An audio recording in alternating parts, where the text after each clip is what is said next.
وسلم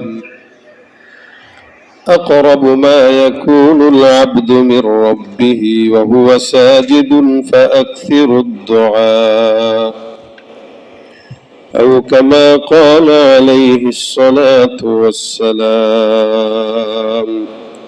সকলে জবান খুলে দুরূদ শরীফ পড়ি আল্লাহুম্মা সাল্লি আলা মুহাম্মাদ ওয়া আলা আলি মুহাম্মাদ কামা সাল্লাইতা আলা ইব্রাহিম ওয়া আলা আলি ইব্রাহিম ইন্নাকা হামিদুম মাজিদ আল্লাহুম্মা বারিক আলা মুহাম্মাদ ওয়া আলা আলি মুহাম্মাদ كما باركت على إبراهيم وعلى آل إبراهيم إنك حميد مجيد لا إله إلا الله لا إله إلا الله لا إله إلا الله لا إله إلا الله لا إله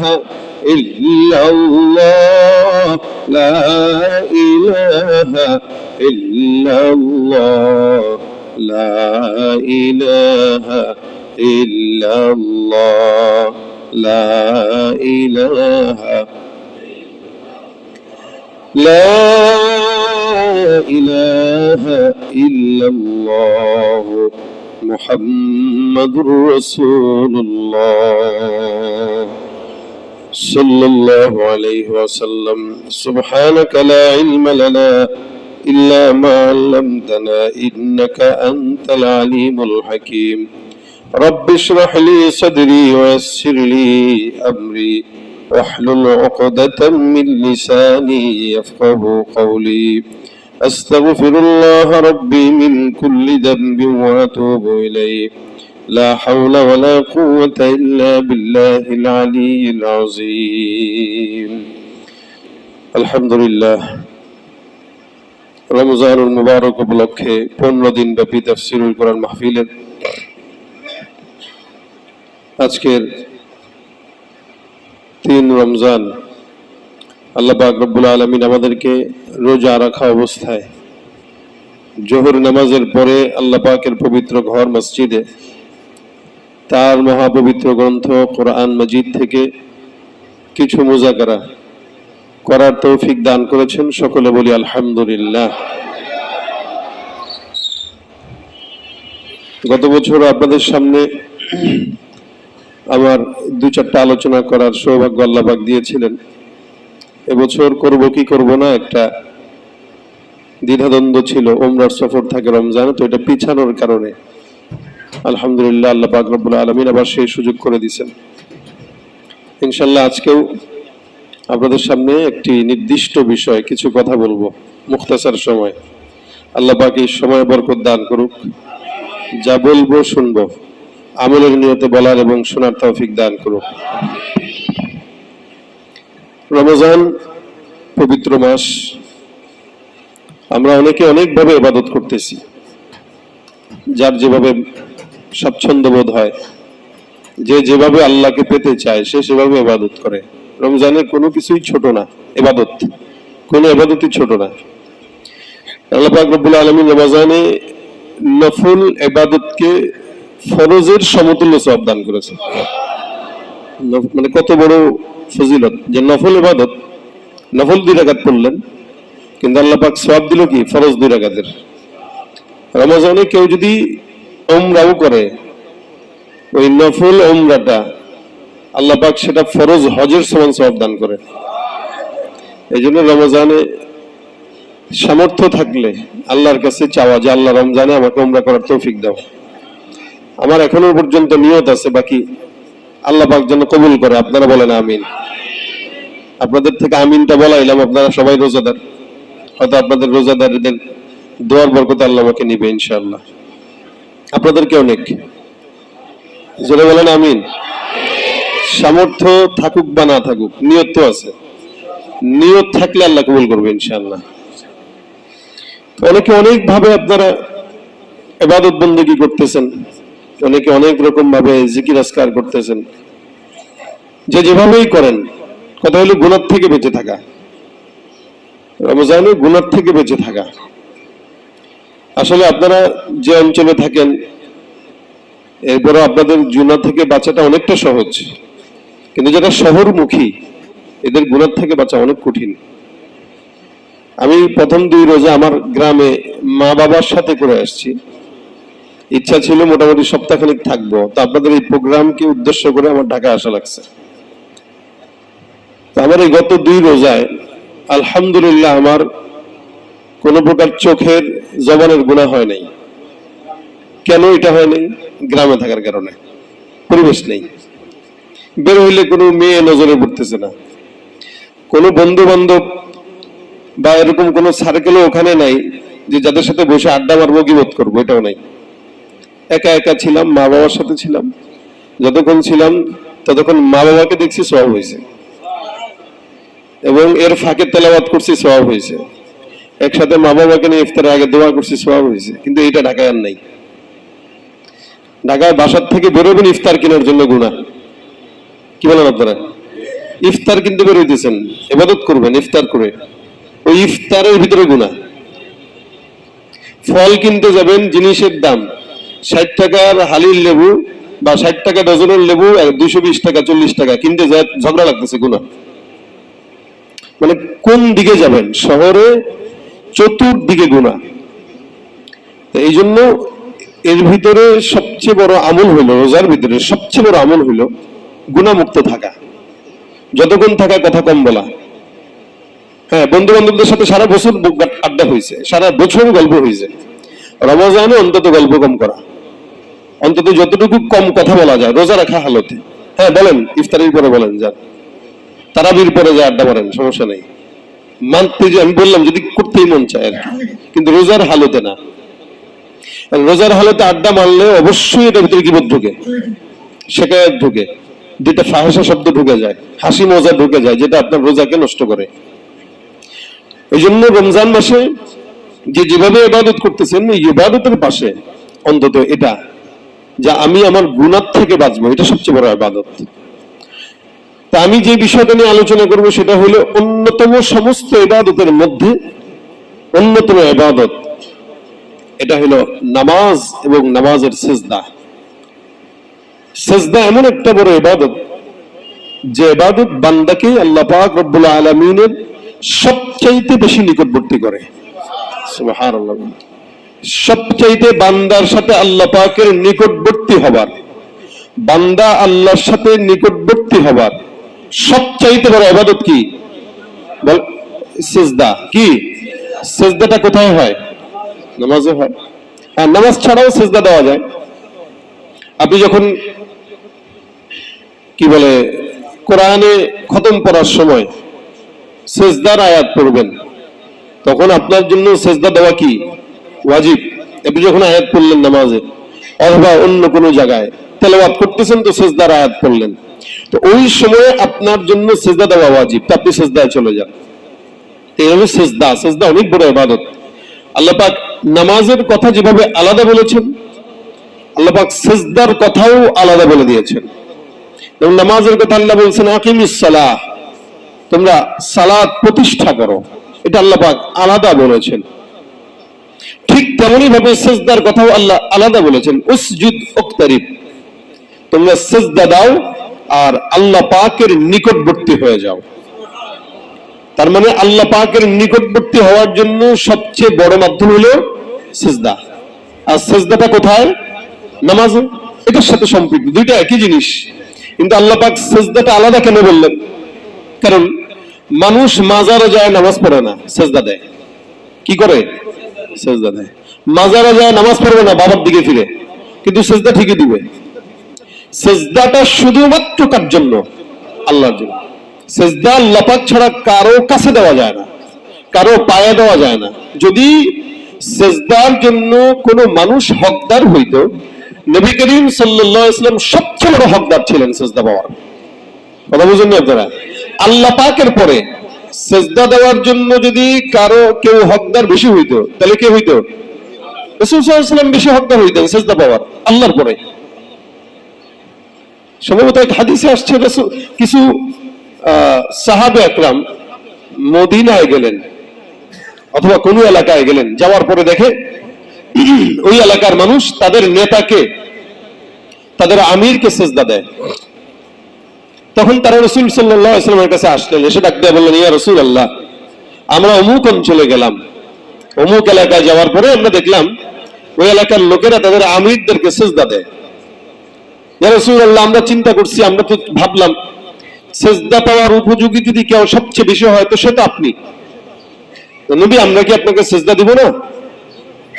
রাসূল সাল্লাল্লাহু আলাইহি ওয়াসাল্লাম বলেন, কাল্লা, কখনো না। কারণ সেজদার হকদার হচ্ছে না একমাত্র, খবরদার এটা তোমরা করো না। সম্মানী সেজদা বলেন, তাজিমি সেজদা বলেন, যাই বলেন, আল্লাহ ছাড়া কারো কদমে সেজদা দেওয়া জায়েজ নাই। মাজার বলেন, বাবার দরবারে বলেন, তাজিমি সেজদা বলেন, কোন প্রকার সেজদা আল্লাহ ছাড়া দেওয়া জায়েজ নাই। কোন মাজারে যায় সেজদা দেওয়া, যে না আমি এমনি দিলাম, মাজারে যায় এভাবে নুয়ায় কয়েকদিন সেজদা এমনি মাথা জোয়াইলাম, নাই, জায়েজ নেই। একমাত্র সেজদা আল্লাহ পাকের কাছে দেওয়া। সেজদা মানে এই কপালকে মাটির সাথে নোয়ানো। এটা শুধুমাত্র একজন বান্দা তার মুনিবের পায়ে লুটাইতে পারে, এছাড়া কেউ পারে না। এই জন্য আল্লাহ পাক আলাদা ভাবে সেজদার কথা বললেন, যে তোমরা তো মাজারে নামাজ পড়বে না, কবরে নামাজ পড়বে না, তুমি সেজদা তো দিবা, খবরদার এই সেজদা আল্লাহ ছাড়া কাউকে দিও না। এই জন্য আল্লাহ পাক বলেন, সেজদা শুধু মানুষ কি দেয় না, সেজদা দুনিয়ায় যত ইনসান, যত জিন্দাত, যত মাখলুকাত, যত পশু পাখি, যত প্রাণী সবাই দেয়। আল্লাহ পাক বলেন, লিল্লাহি ইয়াসজুদু মা ফিস সামাওয়াতি ওয়া মা ফিল আরদ মিন দাব্বাতিন ওয়াল মালাইকা ওয়া হুম ইয়াসজুদুন। আল্লাহ পাক রব্বুল আলামিন বলেন, এই সমস্ত পশু পাখি প্রাণী যারা আছে, লিল্লাহি ইয়াসজুদ, আল্লাহর জন্য সিজদা করে, মা ফিস সামাওয়াতি ওয়াল আরদ, এই আসমানে জমিনে, আসমানে মানে কে? ফেরেশতা। আসমানে কারা? ফেরেশতা। রাসূল সাল্লাল্লাহু আলাইহি ওয়াসাল্লাম বলেন, আসমানে 4 আঙ্গুল পরিমাণ জায়গা খালি নাই যেখানে আল্লাহর ফেরেশতা নাই। কত বড় আসমান চিন্তা করেন। রাসূল সাল্লাল্লাহু আলাইহি ওয়াসাল্লাম বলেন, আসমানে 4 আঙ্গুল পরিমাণ জায়গা খালি নাই যেখানে ফেরেশতা নাই। এরা সবাই আল্লাহ পাকের সিজদায়। সুবহানাল্লাহ, সবাই আল্লাহ পাকের সিজদায়। ওয়ালিল্লাহি ইয়াসজুদু মা ফিস সামাওয়াতি ওয়া মা ফিল আরদ মিন দাব্বাতিন ওয়াল মালাইকাতু ওয়া হুম লা ইস্তাকবিরুন। আল্লাহ পাক রব্বুল আলামিন বলেন, এই আসমানে জমিনে যা কিছু আছে, ওয়াল মালাইকাত এবং ফেরেশতারা, মিন দাব্বাতিন এবং জমিনের যত প্রাণী আছে, আসমানের যত ফেরেশতা আছে, এরা সবাই আল্লাহকে সিজদা দেয়। ওয়া হুম লা ইস্তাকবিরুন। এবং সিজদা দিতে যে আল্লাহ পাকের সমস্ত মাখলুকাতের সৃষ্টি এক বিন্দু পরিমাণে অহংকার করে না। সুবহানাল্লাহ। এদের মাথায় এটা আসে না যে আমরা কেন আল্লাহকে সিজদা দিব, এটা আসে না। এটা একমাত্র কার আসছে? হ্যাঁ, শয়তানের। এই কারণে শয়তান, বান্দা যখন সিজদা দেয় তখন শয়তান লজ্জিত হয়, হেরে যায়, আর বান্দা জিতে যায়। অন্য হাদিসে আসছে, যখন কোনো বান্দা কোরআনের আয়াত পড়ে, সিজদার আয়াত পড়ে আর সিজদা দেয়, তখন শয়তান পিছনে ফিরে পালাইতে পালাইতে পালাইতে পালাইতে বলে, আল্লাহ, হায় হায় হায়, আমার আফসোস, আমার আফসোস, আমার জন্য আফসোস। এই বান্দা সিজদা দিল, আদিষ্ট হইল, সিজদা দিল, আর সিজদার কারণে বান্দা আল্লাহর কাছে দামি হইল এবং জান্নাত পাইল। আর আমাকেও সিজদা দেওয়ার জন্য আদেশ করা হইলো, আমি সিজদা দিলাম না, মুখ ফিরাই দিলাম, যার কারণে আমি জাহান্নামী হইলাম। এখন আমি জাহান্নামী হয়ে বান্দাকে সিজদার থেকে বিরত রাখতে পারতেছি না, এটা আমার জন্য সবচেয়ে বড় আফসোস। এভাবে বলে বলে শয়তান নিজেকে ধিক্কার দেয়।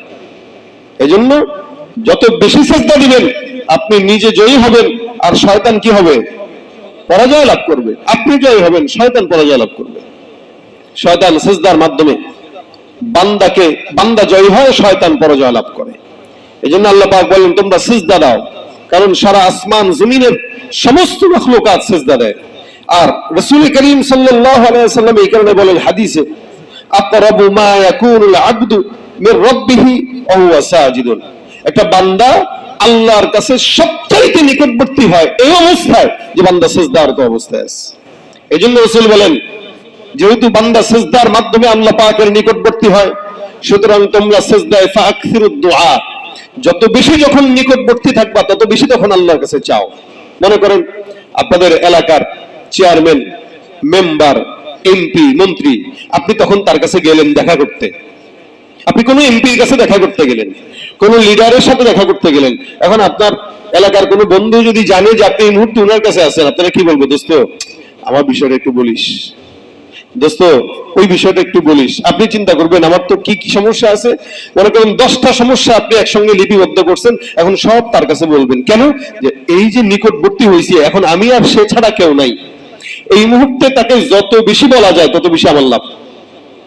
দুনিয়ার একটা নেতার কাছে যদি আপনি এভাবে যত নিকটবর্তী হবেন আর তত বেশি চাইতে পারেন, তা আল্লাহ পাকের নিকটবর্তী যখন সিজদার মাধ্যমে হবেন, নবী কয় এই মুহূর্তে কিন্তু আল্লাহ তোমার সবচেয়ে নিকটে আর তুমি আল্লাহ সবচেয়ে নিকটে, সুতরাং যা মন চায় বলো, আল্লাহ সব দোয়া কবুল করে নেবেন। ফাকফিরুদ দুআ, তুমি এই মুহূর্তে সিজদায় আছো, যা মন চায় তাই বলো। ফাকফিরুদ দুআ, আল্লাহ পাক বান্দার সিজদার মাধ্যমে দোয়াকে কবুল করে নেয়। সুবহানাল্লাহ। এইজন্য সিজদার মাধ্যমে কি পরিমাণে যে দোয়া আল্লাহ পাক কবুল করেন, কি পরিমাণে যে দোয়া আল্লাহ পাক কবুল করেন। রাসূল বলেন তোমরা বেশি বেশি দোয়া করো সিজদার মাধ্যমে। রাসূল করিম সাল্লাল্লাহু আলাইহি ওয়াসাল্লামের একজন সাহাবী ছিলেন, আনসারী সাহাবী। এই সাহাবীটার নাম লকব ছিল আবু মুআল্লাক। আবু মুআল্লাক সাহাবী একদিন উনি ব্যবসা করতেন। ব্যবসায় কখনো শেয়ারে ব্যবসা করতেন, কখনো একাকী ব্যবসা করতেন। আপনারা এখন ব্যবসার মাল আনার জন্য কোথায় যান? গুলিস্তানে, বঙ্গবাজারে, অথবা ইসলামপুরে। এগুলোই তো পাইকারি জায়গা। যারা সবজি ব্যবসা করে তারা কারণ বাজার যায়। তো আবু মুআল্লাক সাহাবী একদিন গেছেন, ব্যবসার জন্য রওনা হয়ে গেছেন। যাওয়ার পরে প্রতিমধ্যে ডাকাতের পাল্লায় পড়ছে। খুব বুঝেন, এই সময়টা কিন্তু অনিরাপদ সময়, যে সময়টা চলতেছে, চতুর্দিকে ডাকাত, মারামারি, হানাহানি। যারা ব্যবসা করেন খুব সাবধান। এই ঘটনাটা তাদের জন্য শিক্ষা হইতে পারে। আবু মুআল্লাক সাহাবী ব্যবসার জন্য যেতে যেতে প্রতিমধ্যে ডাকাত ধরছে। ডাকাত উনি ডাক দিয়ে বলতেছে, ভাই আল্লাহর রাস্তায় মাফ করা যায় না? না, ঠিক আছে, তাহলে একটা কাজ করো, আমার কাছে যত সম্পদ আছে, আমি যতগুলো টাকা পয়সা সম্পদ নিয়ে ব্যবসার জন্য রওনা হইলাম, এই সমস্ত সম্পদগুলো আমি তোমার কাছে দিয়ে দিলাম, এই সম্পদগুলো তুমি নিয়ে নাও। তবে আল্লাহর রাস্তে তুমি আমার জানটা আমাকে ভিক্ষা দাও। খবরদার, তুমি আমার জানের কোনো ক্ষতি করবা না। সাহাবী যখন বারবার ডাকাত দলের সদস্যদের কাছে বলতেছে, আমি আমার সম্পদ সমস্ত কিছু তোমার কাছে বিলিয়ে দেব, দয়া করে তুমি আমার জানটা ভিক্ষা দাও। সাহাবীর এই কথায় ডাকাত দলদের কোনো মনে নরমই হইল না। এরা কয়, তোমার কাছ থেকে সম্পদ যতগুলো আছে ওইটাও নেব, বিনিময়ে আবার তোমার জানটাকেও আমরা নিয়ে নেব। টাকাও নিবে, মায়েরাও নিয়ে দিবে, মেরেও ফেলবে। এই হালত আমাদের দেশেও কিছু আছে ডাকাত, এরা মানলেই মানে সম্পদ নিয়েই একা ক্ষান্ত হয় না, সম্পদও নেয়, হত্যাও করে। আবু মুআল্লাক রাদিয়াল্লাহু তাআলা আনহু বলতেছেন, আচ্ছা আমাকে তো মারবা, আমার তো হায়াত শেষ, আমি একজন পয়গম্বরের সাহাবী, আল্লাহর বান্দা, ইমানদার মুমিন। একজন ইমানদারের কাছে সবচাইতে অতি গুরুত্বপূর্ণ কাজ হলো সিজদা আর নামাজ। দয়া করে তুমি আমাকে মারার আগ মুহূর্তে 4টা রাকাত আল্লাহর দরবারে নামাজ পড়ার জন্য সুযোগ কি দিবা নাকি? ডাকাত ডাক দিয়া বলতেছে, আরে মৃত্যুর আগে 4টা রাকাতই তো পড়বি, যা পড়। বিশাল বড় মরুভূমির ভিতরে, এটা মনে রাখবে, তোমাকে কেউ বাঁচানোর জন্য আসবে না। আশেপাশে এখানে 10 গ্রাম জুড়ে কেউ নাই, একটা মানুষও নাই যে তোমাকে বাঁচানোর জন্য এই জায়গায় আসবে। কিন্তু মনে রাখবেন, বিশাল বড় মরুভূমির মধ্যে কেউ না থাকলেও কে আছেন? আল্লাহ। এত বিশাল বড় জঙ্গলের মধ্যে কেউ না থাকলেও আছেন আল্লাহ। আবু মুআল্লাক ডাক দিয়া কয়, আমি মরণের আগে আল্লাহর দরবারে 4টা রাকাত নামাজের মধ্যে দাঁড়ায়া আল্লাহর সঙ্গে কথা বলতে চাই। সাহাবীকে ডাকাত সর্দারের নেতা, ডাকাত সর্দার সুযোগ দিয়া দিল, যাও তুমি সুন্দর করে খুশু খুজুর সঙ্গে 4 রাকাত নামাজ পড়ার জন্য তোমাকে সুযোগ দিলাম, দেখবো তোমার মাওলা আসমান থেকে তোমাকে বাঁচানোর জন্য আসে কিনা। আল্লাহ নবীর সাহাবী আনসারী সাহাবী নামাজের মধ্যে দাঁড়ায়, 4 রাকাত নামাজের ভিতরে দাঁড়ায় সিজদা দেয়, এত দীর্ঘ সিজদা দেয়। এ মুসলমান, দীর্ঘ সিজদা আল্লাহর দরবারে সবচাইতে বেশি প্রিয়। এই কারণে রাসূল করিম সাল্লাল্লাহু আলাইহি সাল্লামের বিবি আম্মা জান আয়েশা রাদিয়াল্লাহু তাআলা আনহা বলেন, পয়গম্বর কখনো কখনো এত বড় বড় সিজদা দিত, এ সাহাবা আজমাইনের দল, তোমাদের পয়গম্বর এত বড় দীর্ঘ সিজদা দিত যে সিজদাটা তোমরা 50 আয়াত তেলাওয়াত করার পরেও আল্লাহর নবীর সিজদা শেষ হতো না। মানে আমরা 50 আয়াত তেলাওয়াত করলে যতটুকু দীর্ঘ, রাসূলের সিজদা তার চাইতেও বেশি দীর্ঘ হয়ে যেত।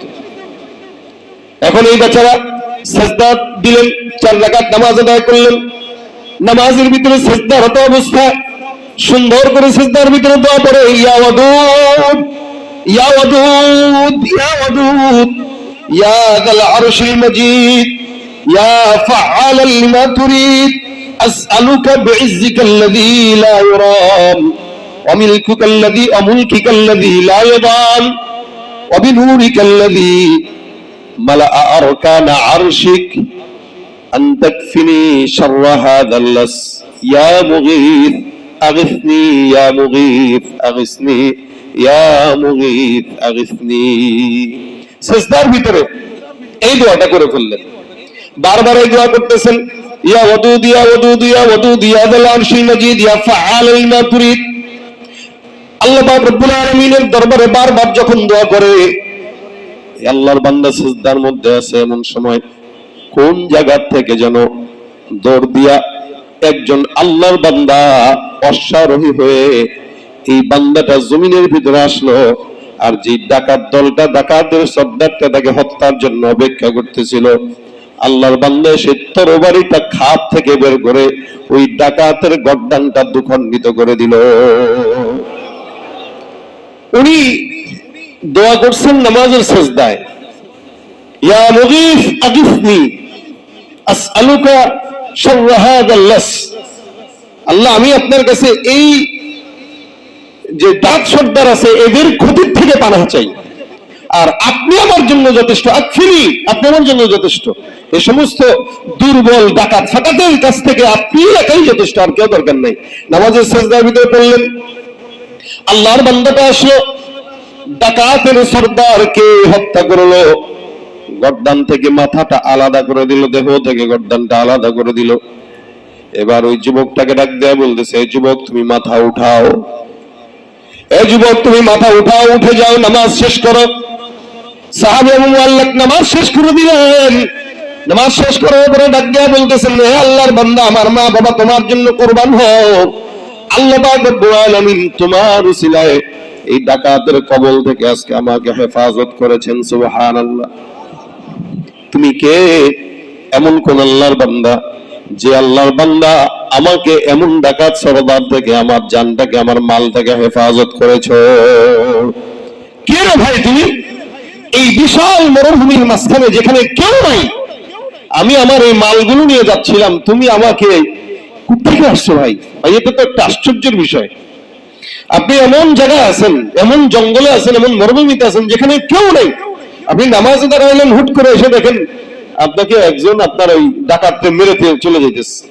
তাজিল হাল।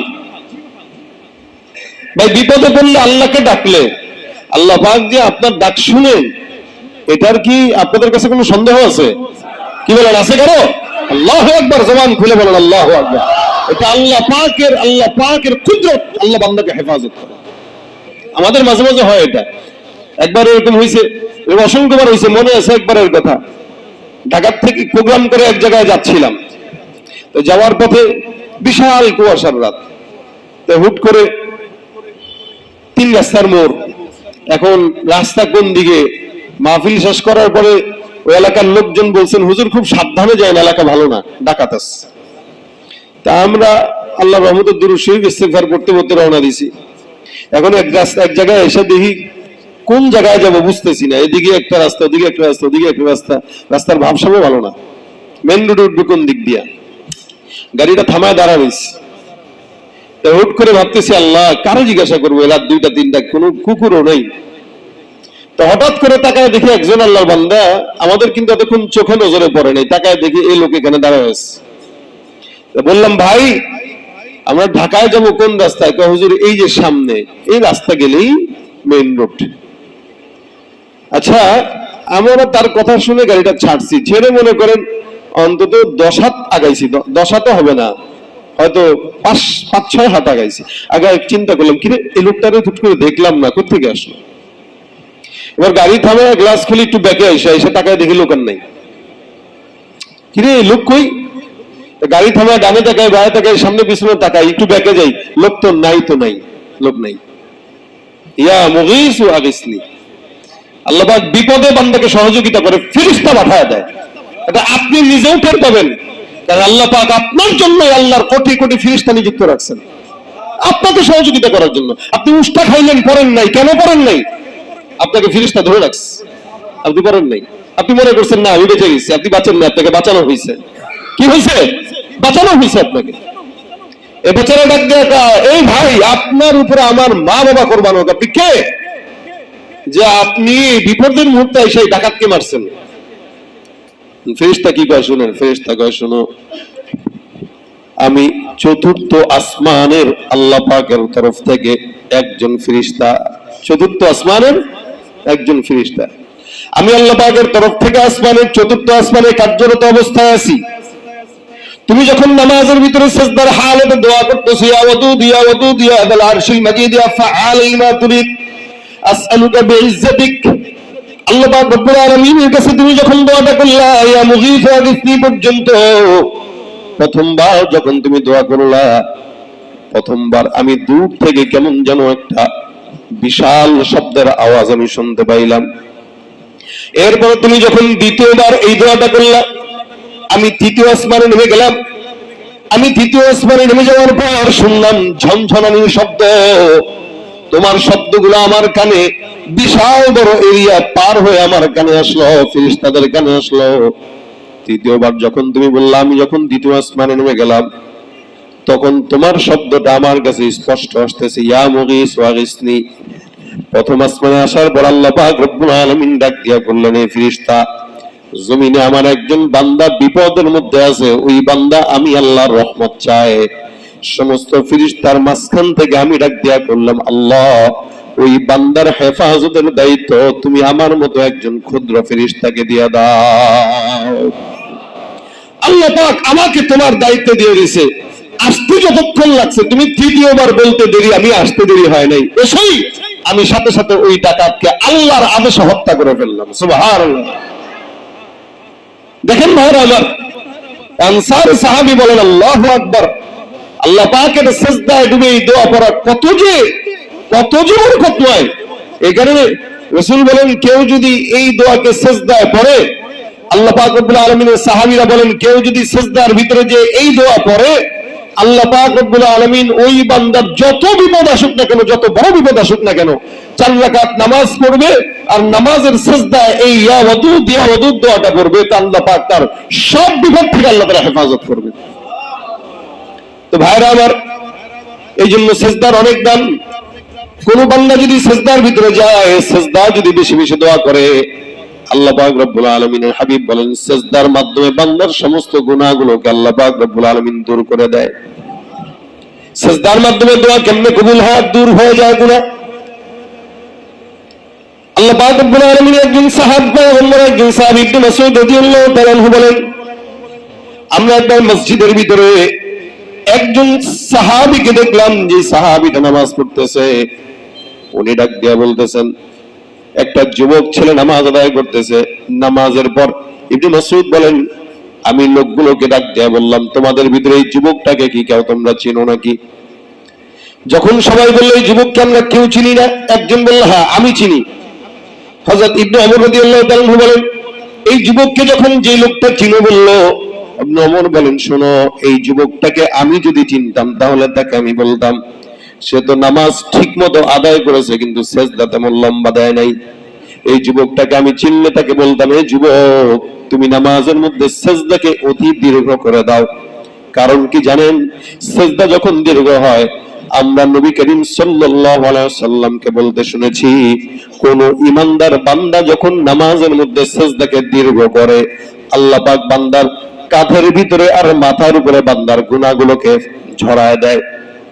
আল্লাহ পাক বান্দার কাঁধে আর বান্দার মাথার উপরে গুনাহগুলোকে রেখে দেয়। মনে করে এই যে আমরা নামাজে যখন দাঁড়াই, তখন আল্লাহ পাক বান্দার যত গুনাহ আছে এই গুনাহগুলোকে এই কাঁধের উপরে রাখে আর মাথার উপরে রাখে। তাই নবী করিম সাল্লাল্লাহু আলাইহি ওয়াসাল্লামকে বলতে শুনেছি, কেউ যদি নামাজে সিজদাকে দীর্ঘ করে, যখন সিজদায় যায় তখন কাঁধের যত গুনাহগুলো জমা আছে আর মাথার উপরে যত গুনাহগুলো জমা আছে, নবী ডাক দেয়া কয় সমস্ত গুনাহগুলোকে আল্লাহ পাক রব্বুল আলামিন সিজদার মাধ্যমে দূর করে ঝরায় দেয়।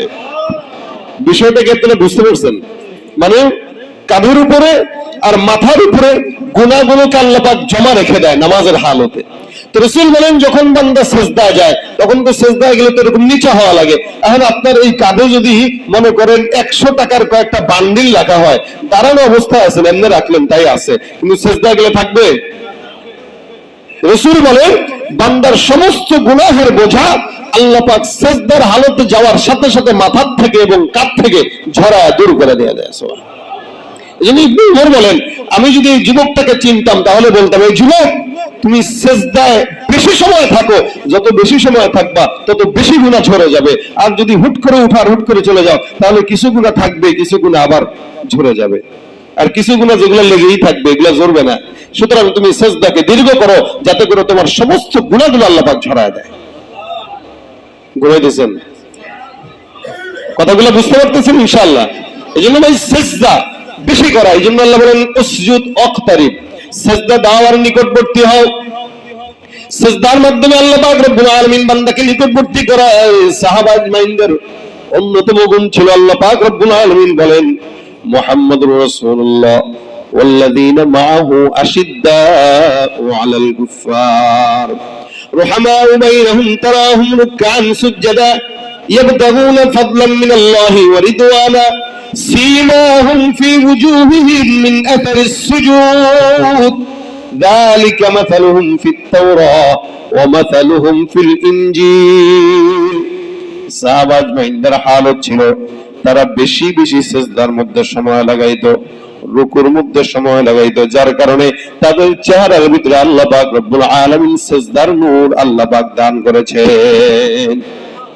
রাসূল করিম সাল্লাল্লাহু আলাইহি ওয়াসাল্লামের কোটি কোটি উম্মতরা কিয়ামতের ময়দানে সাহাবা বলেন, ডাকতে বলেন ইয়া রাসূলুল্লাহ, কিয়ামতের ময়দানে কোটি কোটি উম্মত, এই সমস্ত উম্মতদেরকে আপনি পয়গম্বর কেমনে চিনবেন আর কেমনে ধরে ধরে আল্লাহর জান্নাতে নিবেন? আমার যুবক ভাইরা খুব ভালো করে শুনেন, আমরা তো আল্লাহর নবীর সঙ্গে জান্নাত চাই, কিন্তু জান্নাতে যাওয়ার জন্য যেই কাজটা দরকার সেটা আমরা করি না। নবী করিম সাল্লাল্লাহু আলাইহি ওয়াসাল্লাম বলেন, কোন ঈমানদার বান্দা যখন সিজদার মধ্যে যাবে, কিয়ামতের ময়দানে কোটি কোটি কোটি কোটি ঈমানদার বান্দা, আমি আল্লাহর রাসূল কিয়ামতের ময়দানে আমার গুনাহগার বান্দার চেহারাটা, সিজদার জায়গাটা দেখে দেখে এক একজনকে আমি আল্লাহর নবী জান্নাতে নিয়ে যাব। এদের সবার সিজদার জায়গায় আল্লাহ পাক নূরান্বিত করে দিবেন, উজ্জ্বল করে দিবেন। এদের সিজদার জায়গাগুলো এমন নূরান্বিত থাকবে, দূর থেকে সবাই দেখলে চিনবে যে এগুলো সব সাজিদিন। সুবহানাল্লাহ। রুকআন সুজদা, এরা রুকু করত, সিজদাও করত, আর সিজদার জায়গা আল্লাহ পাক নূরান্বিত করে দিবে, যার কারণে রাসূল বলেন আমি এদেরকে দেখে দেখে আমার জান্নাতে ঢুকায় নিয়ে যাব আমার সাথে। সুবহানাল্লাহ। নবী করিম সাল্লাল্লাহু আলাইহি ওয়াসাল্লাম এক সাহাবী ডাক দিয়ে বলেন, ইয়া রাসূলুল্লাহ, আমি আপনার কাছে কি চাই? নবী বলেন তুমি আমার কাছে কিছু চাও। নবী বলেন তুমি আমার কাছে কিছু চাও। সাহাবী ডাক দিয়ে বলেন, ইয়া রাসূলুল্লাহ, আপনার কাছে আমার চাওয়া হলো আপনার সঙ্গে জান্নাত। নবী ডাক দেয়া কয়, আমার সঙ্গে যদি জান্নাত চাও আর কি চাও বলো? হুজুর এটাই আমার চাওয়া। রাসূল ডাক দেয়া বলেন, তাহলে তুমি সিজদায় বেশি বেশি আল্লাহর দরবারে আমার সাথে জান্নাত চাও, তুমি আমাকে সহযোগিতা করো, আল্লাহ পাক রব্বুল আলামিন তোমাকে সহযোগিতা করবেন। নবী বললেন, আমাকে সহযোগিতা মানে হলো তুমি যদি আমার সঙ্গে জান্নাত চাও আর আমার সুপারিশ চাও, যত বেশি সিজদার মধ্যে সময় লাগাবা আল্লাহ পাক আমার সঙ্গে তোমাকে জান্নাত দান করবেন। রাসূল বলেন সিজদায় আল্লাহর কাছে চাও, সিজদায় বান্দা যে জিনিস চায় এটা আল্লাহ পাক দেয়। রাসূল সাল্লাল্লাহু আলাইহি ওয়াসাল্লাম এই যে বদরের যুদ্ধ কোন মাসে হয়েছে? হ্যাঁ, কথা কয় না, রমজান স্পষ্ট বলেন কোন মাসে? এই যে রমজান মাসে বদরের যুদ্ধ। রোজা রাখার হালতে এই যে আমি আপনাদের সামনে কথা বলতেছি, আমার তো কষ্ট হইতেছে, কথা বলতেই কষ্ট হইতেছে, বয়ান করতে কষ্ট হইতেছে। সাহাবা একদম যুদ্ধের ময়দানে যুদ্ধ করছেন, আমরা কত দুর্বল। তাও রোজা রেখে, কেউ রোজা ভাঙে নাই, রোজা রেখে যুদ্ধ করছেন। তাও কয়জন সংখ্যা? 313 জন।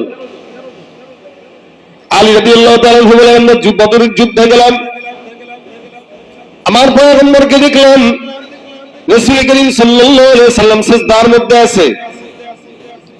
আমি যুদ্ধের ময়দান থেকে একবার পয়গম্বরের কাছে আসলাম, আল্লাহর নবীর কাছে এসে দেখি আল্লাহর নবী সিজদার মধ্যে ডুবে আছেন। নবী সিজদার মধ্যে যে একটা অক্ষর বারবার বলে, ইয়া হাইয়ু ইয়া কাইয়ুম, ইয়া হাইয়ু ইয়া কাইয়ুম, ইয়া হাইয়ু ইয়া কাইয়ুম। আলী রাদিয়াল্লাহু তাআলা বলেন, আমি আবার চলে গেলাম, যাওয়ার পর আবার কিছুক্ষণ পর পয়গম্বরের কাছে দেখার জন্য আসলাম। দেখি আমার নবী কি করে, যুদ্ধের ময়দানে টেনশন, যে নবী তো নাই যুদ্ধের ময়দানে এখন, আরে কি জানি হয়, কি জানি হয়। আলী বলেন, আমি আবার নবীর কাছে আসলাম, তাকায় দেখলাম আমার নবী সিজদার মধ্যে আছে, আর সিজদারত অবস্থায় বলতেছে, ইয়া হাইয়ু ইয়া কাইয়ুম, ইয়া হাইয়ু ইয়া কাইয়ুম। আমি আবার যুদ্ধের ময়দানে গেলাম, যতবার আমি আমার নবীকে যুদ্ধের সিজদার মধ্যে ইয়া হাইয়ু ইয়া কাইয়ুম পড়তে দেখলাম, ততবার আমার কেমন যেন জিহাদের ময়দানে জোর বেড়ে যাচ্ছিল। আমি একবার দেখে যাওয়ার পর আবার জোর বেড়ে গেছে, আরেকবার দেখে যাওয়ার পর আরেকটু জোর বেড়ে গেছে। আমি আবার কিছুক্ষণ যুদ্ধের ময়দানে জিহাদ করার পর আমার নবীর কাছে আসলাম, আবার এসে দেখলাম আমার পয়গম্বর এখনো যুদ্ধের ময়দানে নাই। সিজদার ভিতরে ঢুকে ঢুকে আমার পয়গম্বর বলে, ইয়া হাইয়ু ইয়া কাইয়ুম। আল্লাহর কসম, পয়গম্বর সিজদারত অবস্থায় দোয়া করতেছে। রাসূলের সিজদা এত দীর্ঘ ছিল, এত দীর্ঘ ছিল, নবী সিজদা থেকে উঠতেছিলেন না। আমি আবার যখন যুদ্ধের ময়দানে গেলাম, আমি তাকায় দেখি সাদা পোশাক গলা একদল মুজাহিদ, যেন আল্লাহ পাক আসমান থেকে ফেরেশতা নাজিল করে বদরের যুদ্ধে সাহাবা আজমাইনদের কাছেই বিজয় এনে দিয়েছে। নবী বলেন, এই সাহাবা আজমাইন, আমি সিজদার ভিতরে আল্লাহর কাছে ইয়া হাইয়ু ইয়া কাইয়ুম পড়েছি, আমার আল্লাহ সিজদার দোয়া কবুল করে আসমান থেকে ফেরেশতা পাঠিয়ে দিয়ে তোমাদেরকে বিজয় দিয়েছে। লাকাদ রাসালাকুমুল্লাহু বিবাদরি ওয়া আনতুম আযিল্লাহ। আল্লাহ পাক স্পষ্ট জায়গায় ডাক দেয়া কয়, হে সাহাবা ইব্রাহিমের দল, তোমরা পাস করতে না, বিজয় তোমাদের কাছে ছিল না, কিন্তু আমি আল্লাহ পাক রব্বুল আলামিন তোমাদেরকে লাঞ্ছিত করি নাই, তোমরা কিন্তু লাঞ্ছিত হইছিলা। যেই মানুষ নিয়ে গেছো 1000-এর বিরুদ্ধে যুদ্ধ করা অত সোজা না। ওয়া আনতুম আযিল্লাহ, আরে তোমরা কি ছিলা এটা তো আমি আল্লাহ জানি। 313 জন শক্তি নাই, রোজা রাখছো, ডাল নাই, তলোয়ার নাই, উট নাই, কিচ্ছু নাই, এমনি যুদ্ধের ময়দানে পাস করা যায় 1000-এর মোকাবেলায়? আনতুম আযিল্লাহ, তোমরা পারতা না, তোমাদের হালত দুর্বল ছিল। কিন্তু আমি আল্লাহ কি করেছি, লাকাদ নাসারাকুমুল্লাহ, তোমাদেরকে তোমাদের মাওলা সহযোগিতা করেছে। কেন? নবী করিম সিজদার মাধ্যমে আল্লাহর কাছে সহযোগিতা চেয়ে ইয়া হাইয়ু ইয়া কাইয়ুম পড়েছে, আমি আল্লাহ বদরের যুদ্ধে আসমান থেকে ফেরেশতার ঝাঁপ পাঠিয়ে দিয়ে তোমাদেরকে বিজয় দিয়ে দিচ্ছি সিজদার বদৌলত। এজন্য আল্লাহ বলেন, উসজুদ ওয়াকতারিব, সিজদা দাও, আল্লাহর নিকটবর্তী হও। পয়গম্বর সিজদা দিতেন, সাহাবা আজমাইন সিজদা দিতেন। সিজদা আমরাও দেই, তবে জায়গা মতো দেই না, বেজায়গায় দেই। আমরাও সিজদা দেই, তবে পীরের দরবারে দেই, খাজার দরবারে দেই, মাজারে যায় দেই। পীরের দরবারে তাজিম সিজদা দিয়ে নিজের ঈমানটাকে বিক্রি করে, কুফরি করে, শিরকি করে। এই কারণে মুসলমান নিয়ত করবেন, হায়াতে যতদিন বাঁচবো আল্লাহ ছাড়া কারো কদমে সিজদা দেওয়া যাবে, আল্লাহ ছাড়া কারো কাছে সিজদা দেওয়া জায়েজ। সিজদা দেয় কিসের মাধ্যমে? বলে নামাজের মাধ্যমে। এই জন্য আল্লাহ পাক রব্বুল আলামিন বলেন, নামাজের মাধ্যমে তোমরা সিজদা দাও, রুকু করো, সিজদা দাও। সারা দুনিয়ার আসমান জমিন, গ্রহ নক্ষত্র, পাহাড় পর্বত, যা কিছু নজরে আসে সবাই কিন্তু আল্লাহর কদমে সিজদা দেয়। এরা কোনোদিন অহংকার করে না, তোমরাও সিজদা দাও। এই জন্য রমজান আসছে, তাহাজ্জুদের নামাজ পড়বেন প্রতিদিন, অন্তত 4 রাকাত পড়েন, 8 রাকাত পড়েন, আর সিজদা গুলো দিবেন দীর্ঘ সিজদা। এক একটা সিজদার ভিতরে পড়ে পড়ে সুন্দর করে আল্লাহর দরবারে চাবেন, আল্লাহ তুমি আমাকে এটা দাও, তুমি আমাকে ওইটা দাও। রব্বানা আতিনা ফিদ দুনিয়া হাসানা ওয়া ফিল আখিরাতি হাসানা ওয়া কিনা আযাবান নার। নফল নামাজের সিজদার ভিতরে আল্লাহর কাছে চাওয়া এটা জায়েজ, সমস্যা নাই। এই জন্য ওই যে সাহাবী 4 রাকাত সিজদার ভিতরে ইয়া ওয়াদুদ ইয়া ওয়াদুদ ইয়া দাল আরশিল মাজিদ পড়েছে, আপনি আমিও যদি সিজদার ভিতরে আল্লাহর দরবারে যা কিছু চাই না কেন, আল্লাহ পাক রব্বুল আলামিনের নাম নিয়া ইয়া হাইয়্যু ইয়া কাইয়্যুম এই নামে যদি আল্লাহর কোন বান্দা চায় সিজদার মধ্যে, আল্লাহ পাক বান্দার সমস্ত চাওয়াগুলো কবুল করে, মনের আশাও পূরণ করে দেয়। এইজন্য রমজানে আমাদের অন্যতম একটা ইবাদত এটা হতে পারে, যেহেতু সিজদার মাধ্যমে আল্লাহ পাক এত কিছু দেয়। একটা ডাকাতকে আল্লাহ পাক যদি ফেরেশতা পাঠায় মারতে পারে, তাহলে আল্লাহ পাক আপনাকে আমাকেও মাফ করতে পারে। এই জন্য নামাজের সিজদাকে দীর্ঘ করেন, সিজদা রুকুর চাইতে সিজদা দীর্ঘ করেন।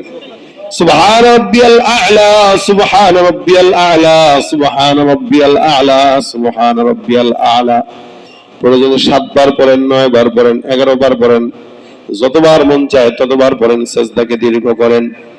সিজদা আল্লাহর সঙ্গে বান্দার সম্পর্ক গভীর করে। সিজদা বান্দার চেহারার ভিতরে নূর সৃষ্টি করে। সিজদা বান্দার সমস্ত বিপদ থেকে হেফাজত করে। সিজদা বান্দাকে নবীর সঙ্গে আল্লাহর জান্নাতে ঢুকায় দেয়। সিজদা দীর্ঘ করেন। নামাজে হুট করে উঠা হুট করে যাও, এটা করেন না। অন্তত রমজান মাসে এটা চিন্তা করবেন, আমি তাহাজ্জুদ পড়বো 4 রাকাত, কিন্তু সিজদা তাহাজ্জুদে যতক্ষণ পড়ছি ততক্ষণের চাইতে সিজদা বেশি দিব। আপনি যারা হাফিজে কোরআন তারা তো আলহামদুলিল্লাহ নামাজে 1 পারা তেলাওয়াত করতে পারে, 5 পারা তেলাওয়াত করতে পারে, 2 পারা তেলাওয়াত করতে পারে, সমস্যা হয় না। আপনি আপনার নামাজকে দীর্ঘ কিভাবে করবেন? একটা হাফিজে কোরআন তেলাওয়াতের মাধ্যমে নামাজকে দীর্ঘ করে। আপনারা যারা হাফিজ না, আপনারা কিভাবে দীর্ঘ করবেন? আপনারা করবেন সিজদার মাধ্যমে। আপনি আলাম তারা কাইফা ফাআলাই পড়েন, আপনি লীলা ফি কুরাইশি পড়েন, কিন্তু সিজদায় যে আপনি দীর্ঘ করেন, সিজদা দিয়েই থাকেন। আম্মা জান আয়েশা বলেন, আমরা রাসূলকে এমন ভাবেও দেখেছি, নবী এমন ভাবে সিজদায় পড়েছেন, আমরা ভয় পাচ্ছিলাম যে রাসূল কি আছেন নাকি ইন্তেকাল করছেন। তখন আম্মা জান রাসূলের পায়ে এরকম একটু চিমটি দিতেন, নাড়া দিতেন, তখন দেখতেন যে না, নবী সাল্লাল্লাহু আলাইহি ওয়াসাল্লাম সিজদায় দোয়া করতেছে। ভয় পেয়ে যেতেন কি রাসূলের সিজদা কি শেষ হবে না? এত বেশি পরিমাণে রাসূল সিজদায় ডুবে থাকতেন। আর আমরা সিজদায় গেলে কখন উঠবো? ইমাম সাহেব যদি একটু দেরি করে, আমাদের চিন্তা হয়ে যায়, কি ইমাম সাহেব কি আছে না মরে গেছে, কোনটা? আমরা টেনশনে পড়ি। আসলে বাস্তবতা এটা, ইমাম সাহেব কি আছে না মরে গেছে। আবার অনেকে সামনে দেখে দিই আসেনি। এই জন্য সিজদা বেশি দীর্ঘ করা এটা নবীদের গুণ, সাহাবীদের গুণ। আল্লাহ বলেছেন সাহাবীদের গুণ কেন? সীমাহুম ফি ওয়ুজুহিহিম মিন আসারিস সুজুদ, সিজদার কারণে তাদের আসর, তাদের চেহারায় প্রকাশ পাইতো। এবং এটা আল্লাহ পাক বলেছেন, শুধু তোমরা জানতা না, এটা তাওরাত, ইনজিল, ওগুলো তো আমি আল্লাহ এটাই বলেছেন, ফিত তাওরাহ ওয়াল ইনজিল। এদের বর্ণনা তাওরাত এবং ইনজিল আমি এভাবেই করেছি যে সাহাবীরা এদের গুণ থাকবে, এরা সিজদা দীর্ঘ করবে এবং এদের কপালে সিজদার আলামত প্রকাশ পাবে। দেখবেন যারা নামাজ পড়ে বেশি সিজদা দেয়, এদের চেহারায় আলাদা সিজদার একটা নূর পাওয়া যায়। এজন্য আমরা নামাজের মাধ্যমে সিজদা দিব। আর রমজানে যেহেতু আমরা আছি, একটু গুনবেন প্রতিদিন। আমি যেটা করছি আমি আপনাদের কাছে শেয়ার করি। আমি আমার আমলের কথা আপনাদের কাছে বলার জন্য বলতেছি না। আমাদের আমলের কয়টুকু ভাই, কতটুকু? গঙ্গোই রহমতুল্লাহ, রশিদ আহমদ গঙ্গোই রহমতুল্লাহ এই প্রত্যেক রাতে 1 খতম করে কোরআন দিতেন নামাজের ভিতরে। আপনাদের কাছে অবাক লাগতেছে এটা? আমাদের হায়াতে বরকত নাই, যার কারণে বরকত পাই না। ওনাদের হায়াতে বরকত ছিল, আমাদের হায়াতে বরকত নাই, ওনাদের হায়াতে বরকত ছিল। এরকম আকাবির আসলাফরা এক এক দিন এক একটা রাকাতে, 2 রাকাত, 4 রাকাতে 15 পারা, 14 পারা, 16 পারা, 10 পারা করে পর্যন্ত তেলাওয়াত করতেন। এটা তাদের নামাজ ছিল, আমাদের নামাজ নেই। আমাদের আছে খালি মোবাইলের আমল। রমজানেও আমরা মোবাইল থেকে নিজেদেরকে বাঁচাইতে পারতেছি না। কি বলেন আপনারা? রমজানেও মোবাইল থেকে বাঁচাইতে পারতেছি না আমরা। এজন্য আপনাদেরকে আমি বলতেছি, আমি প্রথম দিন রোজার মাসে রাত্রেবেলা কয় রাকাত তাহাজ্জুদ করছি, এটা আমার মোবাইলের ডায়েরিতে লিখে রাখছি। আপনাদের কাছে কেন বলতেছি? আমি প্রথম দিন 6 রাকাত পড়ছি, দ্বিতীয় দিন আমি চিন্তা করছি কি রে, গতকাল তো এত রাকাত পড়ছি, আজকে তো 2 রাকাত বাড়ানো দরকার। এই 2 রাকাত বাড়ানোর চিন্তা আমাকে পরের দিন 2 রাকাত বাড়াইছে। পরের দিন চিন্তা করছে আজকে তো আরো 2 রাকাত বাড়ানো দরকার, ওই চিন্তা আমাকে পরের দিন আরো 2 রাকাত বাড়াইছে। আমাদের হালত কি হয় জানেন? রমজানে আমরা প্রথম 10-15 দিন ইবাদতে থাকি, পরে আস্তে আস্তে সময় যত যায় তত মার্কেট মুখী হয়ে যায়। দোহারে একটা মার্কেট খালি থাকবে না দেখবেন কোন রমজানের পরে। সব মার্কেট নারী দিয়া ভরা, নারী নারী, মেয়েদেরকে দিয়া ভরা। আপনাদের বউদেরকে ভরা থাকবে, আপনাদের মেয়েদেরকে দিয়ে ভরা থাকবে, আপনাদের বোনদেরকে দিয়ে ভরা থাকবে। আপনাদেরই বললাম, কেন আপনারা এলাকার, তাই বললাম। আপনারা রোজা রাখতেছেন, আপনাদের বিবিরাও রাখতেছে, কিন্তু রমজান 15টা পার হলে সোজা বিবিদেরকে মার্কেটে পাঠিয়ে দিবেন। ভাই আল্লাহর ওয়াস্তে এটা করেন না। সারা রমজানের যত পবিত্রতা আছে সব নষ্ট করে দেন। এজন্য আজকে লিখবেন, আমার এই কথাটা মাথায় রেখে আজকে লিখবেন যে সাইদ সাহেব বলে গেছে কি, আজকে তাহাজ্জুদ আমি 4 রাকাত পড়ছি, আগামীকাল 6 রাকাত পড়বো। রাতে না পারলে দিনে মিলে পড়বো, রাতে দিনে 24 ঘন্টা মিলে পড়বো। নফল কি এটা? নফল। আর এই যে নফল পড়তেছেন 4 রাকাত, সব পেলেন কিসের? ফরজের। আপনি রাত্রে 4 রাকাত নফল পড়লেন, তাহাজ্জুদ পড়লেন, 8 রাকাত পড়লেন, এই 8 রাকাতই ফরজের সব পেলেন। আপনি রমজানটা গেলে বলেন তো, আপনি কোটি কোটি ডলার দিয়েও কি ফরজের সব পাবেন নফল পড়া? তো সুতরাং আপনার সময় এটাই। সেই চালাক যে সময়ের মূল্যায়ন করে, সে বোকা যে সময় পাওয়ার পরেও অবহেলায় কাটায়। এজন্য রোজাদারদের জন্য সময় রমজান, 2টা চলে গেছে, 3টা শেষ হতে হতে একদম পর্যায়ে, আর কিছুক্ষণ পরেই হবে, আর 3টা ঘন্টা আছে। এই যে বলেন তো, দুনিয়ার আসমান জমিন সমান যদি টাকা দেন, কত 2টা রোজা আনতে পারবেন আবার? বাস, গেছে তো গেছে, গেছে তো চলে গেছে। সুতরাং আছে আর কয়টা? 27টা। এই 27টাকে মূল্যায়ন করব, আজকের থেকে আগামীকাল ভালো মূল্যায়ন করব, আজকের থেকে আগামী দিন ভালো মূল্যায়ন করব। আজকে যদি 4 রাকাত পড়ি, আগামীকাল 6 রাকাত পড়ব। আজকে যদি 100 বার ইস্তেগফার করি, আগামীকাল 200 বার পড়ব। আজকে যদি 1 পারা পড়ি, আগামীকাল 1 পারা 1 পৃষ্ঠা পড়ব। অর্থাৎ আমার গত দিনের চেয়ে আগামী দিনটা যেন একটু ভালো হয়, এটাই হবে রমজানের শিক্ষা। আজকে সেজদা দিছি 14টা, কালকে দিব 24টা, কালকে দিব 28টা, ডাবল দিব। নিয়ত করবেন তো ইনশাআল্লাহ। সেজদার মাধ্যমে যা চাওয়ার, রমজান মাসে আল্লাহ পাক বলেছেন বান্দার জন্য সব রহমতের দোয়ার খোলা, যা চাইবেন দিয়ে দিবে আল্লাহ পাক। আল্লাহর মন ভালো, হ্যাঁ এই সময় মন ভালো আছে, যা চাইবা দিয়ে দিবে। আল্লাহ পাকের এই সময় দিল ভালো আছে। আল্লাহ বান্দাকে এখন খালি, এই জন্য জাহান্নামের দরজা বন্ধ করে রাখছেন আল্লাহ। আল্লাহ কয় এখন আর কোন জাহান্নামের দরজা খোলা থাকবে না, যতগুলো আছে মরবে সবগুলো জান্নাতে ঢুকাতে। যা সুবহানাল্লাহ, সবগুলো জান্নাতে ঢুকাই দিবে, কারণ আল্লাহ পাকের দিল ভালো। এই রমজানকে আল্লাহ পাক পছন্দ করেন। আল্লাহ পাক কোন বান্দাকে আর জান্নাত জাহান্নামে দিবেন না, সবগুলোকে জান্নাতে দিবেন। জাহান্নামের দরজা তো বন্ধ করছেন, একটাও খোলা নাই, আর জান্নাতের দরজাতে খুলছেন, একটাও বন্ধ নাই। মানে সবগুলাকে দিয়া, সব দরজা দিয়ে আল্লাহ পাক ঢুকাবেন। এই যে মসজিদের এখন সব দরজা খোলা, কেউ কি মানা করবে ঢুকতে গেলে? যা মন চায় ঢুকো, কিন্তু তাফসীর শেষ হয়ে গেলে হয়তো একটা দরজা খোলা থাকবে, ওগুলা কি করলে বন্ধ, এটা দিয়ে ঢুক। আর নামাজ শেষ হয়ে গেছে, তারাবি শেষ, সব দরজা বন্ধ, এখন মন চাইলেও ঢুকতে পারবে না, মন চাইলেও ঢুকতে পারবে না। আবার এখন যার মন চাইবে, যেমন মন চাইবে, যেখান থেকে মন চাইবে সেখান থেকে ঢুকেন। আল্লাহ পাক বলে রমজানটা এমন একটা মাস, সব দরজা খোলা, যেদিক দিয়ে মন চাই ওদিক দিয়ে ঢুক। আর রমজান বাহির হয়ে গেছে, এখন সব দরজা খোলা না, তোর আমলের উপরে ভিত্তি করে তোর দরজা খুলবে। তুই কি ভিআইপি না আন ভিআইপি, ওটার উপরে তোর দরজা খুলবে। আর এমন এমন সময় আছে যখন জান্নাতের দরজা আমি বন্ধ করে দিছি তোর জন্য, আর কোনো খোলা নাই, ওটা হবে কিয়ামতের পরে আর কি।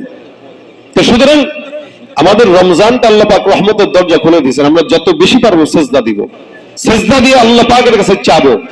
প্রত্যেকদিন কমস কম ভাই নিয়ত করবেন, নিয়ত করবেন এটা আজকে থেকে। আমি নিয়ত, আল্লাহ পাক আগে আমাকে তৌফিক দান করুক, আমি নিয়ত করতেছি আল্লাহ পাক যেন আমাকে প্রত্যেকদিন অন্তত 10 টাকার তাহাজ্জুদ পড়ার তৌফিক দান করে, না পারলে অন্তত যেন 8 টাকার তৌফিক দান করে। রাসূল সাল্লাল্লাহু আলাইহি ওয়াসাল্লাম সারা বছরের একটা আমল ছিল, 8 রাকাত রাতের বেলা তাহাজ্জুদের নামাজ পড়তেন। ওই 8 রাকাত তাহাজ্জুদের সাথে আবার রাসূল সাল্লাল্লাহু আলাইহি ওয়াসাল্লাম বেতরে পড়ে ফেলতেন। এই জন্য আমাদের অনেক ওলামা একরামরা রাতে এশার নামাজের পরে ভিতর পড়ে না, তাহাজ্জুদের সময় পড়ে, তাহাজ্জুদ সবাই একসাথে পড়ে। তা আমরা যেহেতু দুর্বল মানুষ, তাহাজ্জুদ পারি কি পারি না এটা একটা ব্যাপার স্যাপার আছে, এই জন্য আমরা পড়ে ফেলি আর কি। অন্তত রাতের বেলা যেন 10 রাকাত, না পারলে 8 রাকাত প্রত্যেকদিন তাহাজ্জুদ পড়বো, এবং তাহাজ্জুদের নামাজ যে রাকাত পড়বো ওর চাইতে সিজদাগুলো দিব ডাবল। এবং সিজদার মাঝখানে আল্লাহর কাছে রহমত চাবো, আল্লাহর কাছে চাবো যে আল্লাহ তুমি আমাদেরকে এই সিজদাগুলো কবুল করো, আমাদেরকে যেটা দাও, হালাল জিনিস চাবো আল্লাহর কাছে। ইনশাআল্লাহ নামাজ যদি রমজানে বেশি বাড়ায় দেয়, সিজদা যদি বেশি করতে পারি, তা আল্লাহ পাকের নিকটবর্তী হইতে পারবো ইনশাআল্লাহ। আজকের এই মজমা থেকে আমরা সেজদার গুরুত্ব বুঝলাম, সেজদা দিলে কি হয়, সেজদা কতটুকু দেওয়া উচিত, কিভাবে দেওয়া উচিত, এটা আমরা শুনলাম, শিখলাম, বুঝলাম। আশা করা যায় আমার যুবক ভাইরা এখন আর সেজদার ভিতরে মুরগির ঠোকরের মতো ঠোকর দিবে না ইনশাআল্লাহ। মুরগির ঠোকর তো বুঝেন, ফুট ফুট ফুট, এই যুবকরা সেজদা দেয় কোনো মতে। আপনি পড়বেন সুবহানাল্লাহ আলা, একবারও পড়তে পারবো না, দেখবেন তার শেষ দুইটা সেজদা দেওয়া, কোনো মতে আল্লাহ বুঝ দিছে আর কি। এটা যেন না হয়, আল্লাহ পাক আমাদের সকলকে তৌফিক দান করুক, বলেন আমিন। যা বললাম শুনলাম আমল করার তৌফিক দান করুক। রমজানে শুধু এই সেজদার আমলটা আমি আলাদা বললাম, বাকি আরো যে 12 দিন আছে অনেক বড় বড় ওলামা একরাম আসবে, আমি হলাম সবচেয়ে নগণ্য। এই নগণ্য কথা কিছু আমি আপনাদেরকে শুনাইছি, এই বাকি যারা আসবে এনাদের যে দামি কথাগুলো আপনারা শুনবেন, ওগুলো তো অবশ্যই আমল করবেন। ফাঁকে আমার কথাটা একটু নামাজের সময় মাথায় রাখবেন যে সেজদাটা একটু দীর্ঘ হোক। সেজদা দীর্ঘ করা এটা আমাদের অভ্যাস করা দরকার, জরুরি, এটা আমাদের অভ্যাস করা জরুরি। এর পাশাপাশি রমজানে আমরা যেহেতু মাত্র শুরু, বেশি বেশি দান করা, সদকা করা, তেলাওয়াত করা, মানুষের সাথে ঝগড়া না লাগা। বাজারে যায় লেবু কিনতে যায়, ঝগড়া লাগার কোনো দরকার নেই, লেবু খাওয়ারই দরকার, আমি লেবু কিনি এনেই খাবো না নিয়ত করছি। তা দরকার কি আমার এই 60 টাকার জিনিস 220 টাকা দিয়ে কিনে, কি দরকার? আর কি দরকার তার সাথে ঝগড়া করা? খাইলাম না, রমজান যাক চামড়া সহ খাবো, কি বলেন ঠিক না? রমজান গেলে যত মন চাইতে তখন রমজান আপনার লেবু খাইতে হবে বলছে কে?